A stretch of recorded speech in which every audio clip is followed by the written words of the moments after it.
Hi friends, welcome back to riches play world. ഇതാരാണെന്നറിയോ? ഇത് ഞങ്ങളുടെ വീട്ടിൽ സ്വീറ്റ് പൊട്ടറ്റോ കഴിക്കാൻ വരുന്ന ഒരു കള്ളനാണ്. എന്തൊരു സ്പീഡിലാണ് ഇത് ഓടണേന്നറിയോ? നമ്മൾ നോക്കി നിൽക്കുമ്പോഴത്തേക്കും അങ്ങേ അറ്റം എത്തും. ഇത് ഞങ്ങളുടെ വീടിൻ്റെ സൈഡ് ഭാഗമാണ്. ഇവിടെ ആദ്യം ഇങ്ങനൊരു ബൗണ്ടറി ഉണ്ടായില്ല. ഇതിപ്പോൾ പണിതതാണ്. ഇപ്പോൾ ഈ ചെറിയ മതിൽ വന്നതോടുകൂടി ഇവർക്ക് അങ്ങോട്ടും ഇങ്ങോട്ടും പോകാനായിട്ട് ഭയങ്കര പാടായി.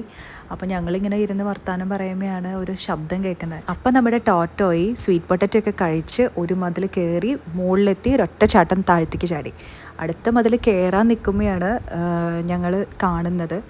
ഞങ്ങളപ്പം തന്നെ കയ്യോടെ പിടികൂടി ഒരു വ്ളോഗ് എടുത്തിട്ട് വിടാമെന്ന് വിചാരിച്ചു. പിന്നെ ഈ ടോട്ടോയ്ക്ക് ഒരു ഡിസൈനൊക്കെ ചെയ്ത് കൊടുത്ത് നമ്മുടെ റേച്ചലിൻ്റെ പണിയാണ്.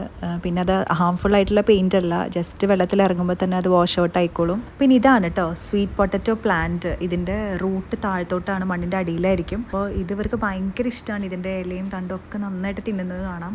അപ്പോൾ ഇടയ്ക്ക് നമ്മളിത് കാണുന്നുണ്ടെങ്കിലും ഇതിനങ്ങനെ വ്ളോഗായിട്ട് ചെയ്യണം എന്നുള്ളൊരു പ്ലാൻ ഉണ്ടായിരുന്നില്ല. അപ്പോൾ ഇത്തവണ ഞങ്ങളുടെ മുമ്പിൽ തന്നെ പെട്ടു. അപ്പോൾ വേഗം വ്ളോഗ് എടുക്കാൻ വേണ്ടി തന്നെ ഇതിനെ ഒന്ന് റെഡിയാക്കി എടുത്തതാണ്. അപ്പോൾ ഞങ്ങളുടെ ടോട്ടോയ്ക്കുട്ടൻ തിരിച്ച് പുഴയിലേക്ക് ചാടുന്ന സീനൊന്ന് കാണാം കേട്ടോ. ഇപ്പോൾ നല്ല ഓടി ഓടി ഓടി പെട്ടെന്നാണ് പുഴയുടെ അവിടേക്ക് എത്തിയത്. ഞങ്ങൾ പിന്നാലെ ക്യാമറ വെച്ചിട്ട് ഓടുവാണ്. അതേ മറിഞ്ഞു വീഴുന്നുണ്ട്. നല്ല സ്പീഡിലാണ് മോണെ. എത്താറായി. ഇനി ഒരൊറ്റ ചാട്ടമായിരിക്കും. അപ്പോൾ ഞങ്ങളുടെ ടോട്ടോയിനെ എല്ലാവർക്കും ഇഷ്ടപ്പെട്ടു എന്ന് വിചാരിക്കുന്നു. ഇതുപോലെ ആരും ടോട്ടോയ്സിനെ പെയിൻറ്റ് ചെയ്യാനായിട്ട് ശ്രമിക്കരുത്. കാരണം ചില പെയിൻറ്റുകൾ ഇവർക്ക് ഹാംഫുള്ളാണ്. അപ്പോൾ ഇന്ന് ഇത്രയേ ഉള്ളൂ. നെക്സ്റ്റ് വീഡിയോ ആയിട്ട് വീണ്ടും വരാം. ബൈ.